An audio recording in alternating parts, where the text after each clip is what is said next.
नमस्कार। Enlighten classes लेकर आया है आपके लिए फिर से एक इंटरेस्टिंग चैप्टर। आज का हमारा विषय है ध्वनि यानी साउंड। ये हमारे चारों ओर है। स्कूल की घंटी, दरवाजे पर दस्तक, संगीत, हमारी अपनी बातें। लेकिन क्या हमने कभी सोचा है कि आवाज असल में है क्या? ये कैसे पैदा होती है, कैसे एक जगह से दूसरी जगह जाती है और हम इसे कैसे सुनते हैं? आज हम इन्हीं सब सवालों के जवाब बहुत ही सरल और दिलचस्प तरीके से समझेंगे। ये चैप्टर एग्जाम के लिहाज से भी बहुत जरूरी है। बिल्कुल। तो चलिए ध्वनि की पूरी यात्रा को समझते हैं, उसके जन्म से लेकर हमारे कानों तक पहुंचने तक। तो चलिए शुरू करते हैं। सबसे पहला और सबसे जरूरी पॉइंट है, ध्वनि हमेशा कंपन करने वाली चीजों से ही पैदा होती है। सही। जैसे स्कूल की घंटी, जब वो बज नहीं रही होती तो उसे छूने पर कुछ महसूस नहीं होता, पर जैसे ही वो बजती है आप उसके कंपन को, उसकी वाइब्रेशन को महसूस कर सकते हैं। तो यहाँ कंपन का मतलब क्या हुआ? इसे आसान शब्दों में कैसे समझें? देखिए, कंपन का मतलब है किसी भी चीज का अपनी जगह पर बहुत तेजी से आगे पीछे होना। अच्छा। इसे दोलन गति या ऑसिलेटरी मोशन भी कहते हैं। और ये ध्वनि का आप कह सकते हैं डीएनए है। अगर कंपन नहीं तो आवाज भी नहीं। इसको समझने के लिए एक बहुत ही मजेदार तरीका है, हाँ। जो घर पर भी किया जा सकता है। हाँ बिल्कुल। जैसे एक रबर बैंड को लीजिए। हाँ। और उसे किसी बॉक्स पर कसकर लगा दीजिए। हाँ। अब उसे बीच से खींचकर छोड़िए, एक भन की आवाज आएगी, है ना? और आप उस रबर को कांपते हुए देख भी सकते हैं। और जैसे ही आप उसे हाथ से रोकेंगे वो कंपन बंद हो जाएगा और आवाज भी गायब। एक और बहुत अच्छा प्रयोग है जिसमें आप इस कंपन को देख भी सकते हैं। एक थाली में थोड़ा पानी भर लीजिए। ठीक है। और एक चम्मच से उसके किनारे पर धीरे से मारिए। आवाज तो आएगी ही, पर पानी का क्या होगा? आवाज के साथ साथ आपको पानी की सतह पर लहरें बनती भी साफ दिखेंगी। अच्छा। ये लहरें इस बात का सीधा सबूत है कि आवाज पैदा होने पर पूरी थाली कंपन कर रही है। वाह! तो जब कोई गिटार बजाता है तो असल में सिर्फ तार ही नहीं, पूरा का पूरा गिटार कंपन करता है। तभी उसकी आवाज में इतनी गूंज होती है। मैंने कभी इस तरह सोचा ही नहीं। बिल्कुल। सितार हो, वीणा हो या तबला, तबले में तार की जगह एक खिंची हुई झिल्ली यानी मेम्ब्रेन होती है, पर सिद्धांत वही है। ये तो हुई चीजों की बात। पर हम इंसान कैसे आवाज पैदा करते हैं? जब हम बोलते या गाते हैं तो हमारे अंदर ऐसा क्या है जो कंपन करता है? आप खुद महसूस कर सकते हैं। बोलते हुए अपने गले पर हाथ रखिए। एक वाइब्रेशन महसूस हो रही है। ये वाइब्रेशन हमारे गले में मौजूद वॉइस बॉक्स की वजह से है, जिसे विज्ञान की भाषा में लैरिंक्स कहते हैं। लैरिंक्स? हाँ, ये हमारी सांस की नली के ठीक ऊपर एक छोटा सा उभार होता है। इसके अंदर दो वोकल कॉर्ड्स या वाक तंतु होते हैं। तो क्या ये वोकल कॉर्ड्स ही गिटार के तारों जैसा काम करते हैं? एक तरह से हाँ। ये दोनों कॉर्ड्स ऐसे खिंचे होते हैं कि उनके बीच हवा निकलने के लिए एक पतली सी दरार होती है। अच्छा। जब हमारे फेफड़े इस दरार से हवा को बाहर धकेलते हैं तो ये कॉर्ड्स बहुत तेजी से कंपन करते हैं और बस इसी से ध्वनि पैदा होती है। यहीं पर एक बहुत दिलचस्प सवाल उठता है। पुरुषों की आवाज अक्सर भारी होती है, महिलाओं की थोड़ी पतली और बच्चों की और भी पतली। ऐसा क्यों? बहुत अच्छा सवाल है और एग्जाम में भी अक्सर पूछा जाता है। इसका कारण भी यही वोकल कॉर्ड्स हैं। वो कैसे? सारा खेल इन वोकल कॉर्ड्स की लंबाई और मोटाई का है। पुरुषों में ये करीब 20 मिलीमीटर लंबे होते हैं। ठीक है। महिलाओं में ये थोड़े छोटे, लगभग 15 मिलीमीटर के, और बच्चों में तो ये और भी छोटे होते हैं। अच्छा, तो जैसे गिटार का मोटा तार भारी आवाज देता है और पतला तार तीखी, वैसा ही कुछ यहाँ भी हो रहा है? एकदम सही एनालॉग है। जब वोकल कॉर्ड्स ढीले और मोटे होते हैं तो आवाज भारी होती है, और जब वो कसे हुए और पतले होते हैं तो आवाज की पिच बढ़ जाती है, मतलब वो तीखी हो जाती है। तो ये हमारा अपना इनबिल्ट म्यूजिकल इंस्ट्रूमेंट है। बिल्कुल। ठीक है, तो कंपन से आवाज पैदा हो गई, पर ये सुनने वाले तक पहुंचती कैसे है? क्या ये हवा में तैर कर जाती है? तैरकर कहना शायद सही न हो, पर हवा का रोल बहुत बड़ा है। देखिए, ध्वनि को चलने के लिए यानी यात्रा करने के लिए एक माध्यम या मीडियम की जरूरत होती है। माध्यम? हाँ, ये माध्यम हवा जैसी कोई गैस हो सकती है, पानी जैसा कोई तरल हो सकता है, या लकड़ी और लोहे जैसी कोई ठोस चीज भी हो सकती है। तो इसका मतलब ये हुआ कि साईफाई फिल्मों में जो बड़े बड़े धमाके दिखाते हैं अंतरिक्ष में, हाँ, वो असल में पूरी तरह शांत होंगे, क्योंकि वहां तो कोई माध्यम ही नहीं है, वैक्यूम है। ये एक शानदार पॉइंट है। बिल्कुल, असलियत में अंतरिक्ष में पूरी तरह खामोशी होगी। ध्वनि निर्वात यानी वैक्यूम में नहीं चल सकती। इसे साबित करने का कोई आसान तरीका है? हाँ, एक बहुत सरल प्रयोग है।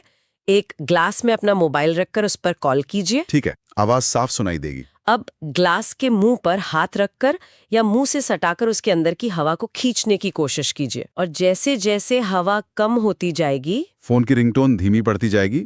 अगर हम सारी हवा निकाल पाएं तो आवाज पूरी तरह बंद हो जाएगी। वाह, तो ये साबित करता है कि माध्यम कितना जरूरी है। और ये सिर्फ हवा की बात नहीं है, पानी में भी आवाज चलती है। व्हेल और डॉल्फिन पानी के नीचे मीलों दूर तक एक दूसरे से बात करती हैं। और ठोस चीजों में तो आवाज और भी तेजी से चलती है ना? बिल्कुल, हम बचपन में डेस्क पर कान लगाकर दूसरे कोने से खरोचने की आवाज सुनते थे। हवा से ज्यादा साफ आती थी। हाँ, वो खिलौने वाला टेलीफोन भी तो था, 2 कप और एक धागा। सही पकड़ा, वो कोई मजाक नहीं था, वो असल में ठोस माध्यम में ध्वनि की यात्रा का एक बढ़िया उदाहरण था। आवाज कप से धागे में जाती थी और धागे के कंपन से दूसरे कप तक पहुंचती थी। तो ये साफ है कि ध्वनि को चलने के लिए कोई ना कोई साथी चाहिए, चाहे वो ठोस हो, तरल हो या गैस। तो ध्वनि पैदा हुई, माध्यम के सहारे चलकर हमारे पास पहुंची। अब कहानी का आखिरी हिस्सा, हम उसे सुनते कैसे हैं? और हमारा दिमाग एक शेर की दहाड़ और एक मच्छर की भिनभिनाहट में फर्क कैसे करता है? हाँ, ये बहुत जरूरी सवाल है। देखिए, ये समझने के लिए हमें कान के अंदर झांकना होगा। हमारे कान का जो बाहरी हिस्सा है वो एक कीप या फनल की तरह काम करता है। उसका काम क्या है? वो आसपास की ध्वनि तरंगों को इकट्ठा करके एक पतली सी नली में भेजता है।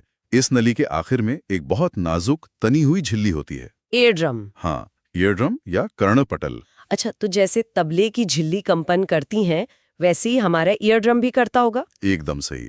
जब हवा के कंपन इस ईयर ड्रम से टकराते हैं तो ये भी ठीक उसी तरह कांपने लगता है। और फिर ईयर ड्रम का ये कंपन कान के अंदरूनी हिस्से तक पहुंचता है, जहां इन कंपनों को दिमाग के समझने लायक बिजली के संकेतों मतलब इलेक्ट्रिक सिग्नल्स में बदल दिया जाता है। और फिर हमारा दिमाग हमें बताता है कि हमने क्या सुना। कमाल है। पर मेरा वो सवाल अब भी बाकी है, शेर की दहाड़ और मच्छर की भिनभिनाहट का फर्क। अच्छा, यहाँ स्टूडेंट्स अक्सर कंफ्यूज हो जाते हैं। उन्हें लगता है कि लाउडनेस और पिच एक ही बात है। पर ऐसा नहीं है। नहीं, यहीं पर ध्वनि के दो बहुत जरूरी गुण काम आते हैं, आयाम एम्पलीट्यूड और आवृत्ति फ्रीक्वेंसी। चलिए पहले आयाम या एम्पलीट्यूड को समझते हैं। ठीक है, आयाम तय करता है कि कोई आवाज कितनी प्रबल या जोरदार मतलब लाउड होगी। आसान शब्दों में कंपन करने वाली चीज अपनी शांत अवस्था से कितना ज्यादा ऊपर नीचे या आगे पीछे जा रही है, वो उसका आयाम है। मतलब अगर मैं ड्रम को जोर से पीटूं तो उसकी झिल्ली ज्यादा ऊपर नीचे होगी। हाँ, उसका आयाम ज्यादा होगा। और आवाज तेज होगी। और धीरे से छूने पर आयाम कम और आवाज धीमी। बिल्कुल। और आवाज की इस प्रबलता को डेसिबल में नापते हैं। डेसिबल? हाँ, सामान्य बातचीत करीब 60 डेसिबल की होती है। 80 डेसिबल से ज्यादा का शोर हमारे कानों के लिए हानिकारक हो सकता है। ये तो हुई आवाज के जोर की बात। पर मच्छर की आवाज तीखी या पतली क्यों होती है और ड्रम की भारी? यहाँ पर दूसरा गुण यानी आवृत्ति या फ्रीक्वेंसी काम आता है। और ये क्या तय करता है? आवृत्ति तय करती है कि आवाज का तारत्व यानी पिच कैसा होगा, वो तीखी होगी या भारी। अच्छा, तो आवृत्ति का मतलब क्या है? आवृत्ति का मतलब है कि कोई चीज 1 सेकंड में कितनी बार कंपन कर रही है। इसे हर्ट्ज में नापते हैं। तो अगर 1 सेकंड में कंपन ज्यादा बार हो रहा है, मतलब आवृत्ति ज्यादा है। तो आवाज ज्यादा तीखी होगी, जैसे सीटी की आवाज। और अगर कंपन एकदम धीरे धीरे हो रहा है, यानी आवृत्ति कम है, तो आवाज भारी होगी। एकदम सही, जैसे किसी बड़े ड्रम की आवाज। अब शेर और मच्छर वाले उदाहरण पर वापस आते हैं। हाँ, तो शेर की दहाड़ का आयाम बहुत ज्यादा होता है, इसलिए वो बहुत लाउड होती है। लेकिन उसकी आवृत्ति कम होती है। सही, इसलिए वो भारी या लो पिच्ड होती है। और मच्छर के पंख 1 सेकंड में सैकड़ों बार फड़फड़ाते हैं। मतलब आवृत्ति बहुत ज्यादा है, इसीलिए उसकी भिनभिनाहट बहुत तीखी या हाई पिच होती है। पर उसके पंखों का कंपन बहुत छोटा होता है, यानी आयाम कम। इसलिए आवाज बहुत धीमी होती है। अब जाकर ये पूरी तरह साफ हुआ। तो लाउडनेस और पिच ये दो अलग अलग चीजें हैं जो आयाम और आवृत्ति से तय होती हैं। ये एग्जाम के लिए बहुत इंपॉर्टेंट पॉइंट है। तो क्या हम हर तरह की आवृत्ति वाली आवाज सुन सकते हैं? मतलब अगर कोई चीज बहुत ही धीरे 1 सेकंड में सिर्फ 2-3 बार कांप रही हो, तो क्या हमें सुनाई देगा? नहीं, इंसान के कान की अपनी एक सीमा है। हम लगभग 20 हर्ट्ज से लेकर 20,000 हर्ट्ज तक की आवृत्ति वाली ध्वनियां ही सुन सकते हैं। इसे क्या कहते हैं? ये हमारी श्रव्य परास या ऑडिबल रेंज है। और जो इससे कम या ज्यादा हो? 20 हर्ट्ज से कम की आवाज को इंफ्रासाउंड और 20,000 हर्ट्ज से ज्यादा की आवाज को अल्ट्रासाउंड कहते हैं। ये दोनों हमें सुनाई नहीं देती। लेकिन मैंने सुना है कुछ जानवर अल्ट्रासाउंड सुन सकते हैं। हाँ, ये बहुत दिलचस्प है। कुत्ते करीब 20,000 हर्ट्ज से कहीं ज्यादा की आवृत्ति सुन सकते हैं। अच्छा। इसीलिए पुलिस एक खास तरह की सीटी इस्तेमाल करती है, जिसकी आवाज कुत्तों को तो सुनाई देती है पर इंसानों को नहीं। और मेडिकल साइंस में भी तो अल्ट्रासाउंड का इस्तेमाल होता है ना? बिल्कुल, वो मशीनें भी इसी हाई फ्रीक्वेंसी साउंड टेक्नोलॉजी पर काम करती हैं। वाह। अब आते हैं ध्वनि के अनुभव पर। एक ही चीज ध्वनि है, पर कभी वो संगीत बन जाती है और कभी शोर। ये बहुत हद तक हमारे सुनने के अनुभव पर निर्भर करता है। जो आवाज कानों को अच्छी लगे, जिसमें एक लय हो, वो संगीत है।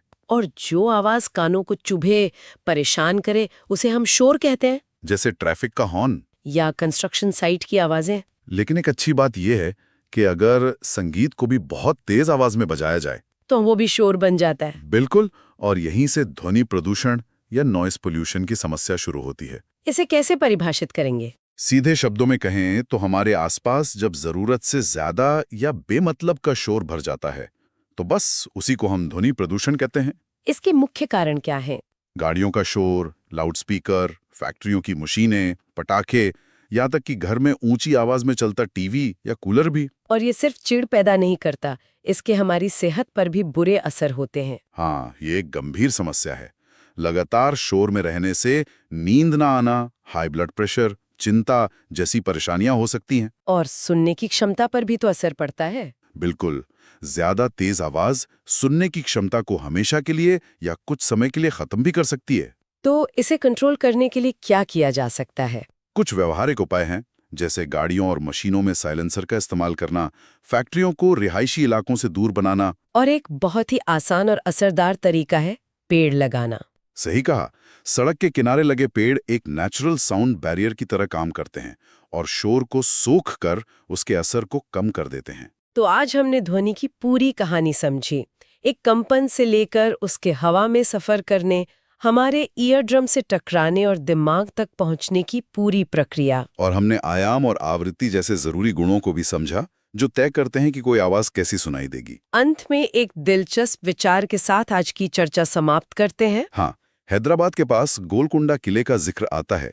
वहां एक गुंबद के नीचे एक खास जगह पर ताली बजाने से उसकी गूंज लगभग 1 किलोमीटर दूर किले के सबसे ऊंचे स्थान पर सुनी जा सकती थी। और इसे एक चेतावनी प्रणाली के रूप में तैयार किया गया था। बिल्कुल, यह हमें सोचने पे मजबूर करता है कि इंसानों ने सदियों से ध्वनि के विज्ञान को न केवल समझा है, बल्कि अपनी जरूरतों के लिए इसका कितनी चतुराई से इस्तेमाल भी किया है। ये सिर्फ भौतिकी का एक अध्याय नहीं है, ये हमारे आसपास की दुनिया को समझने का एक नजरिया है। अगर आपको वीडियो अच्छा लगा हो तो वीडियो को लाइक, चैनल को सब्सक्राइब और अपने दोस्तों के साथ शेयर करें।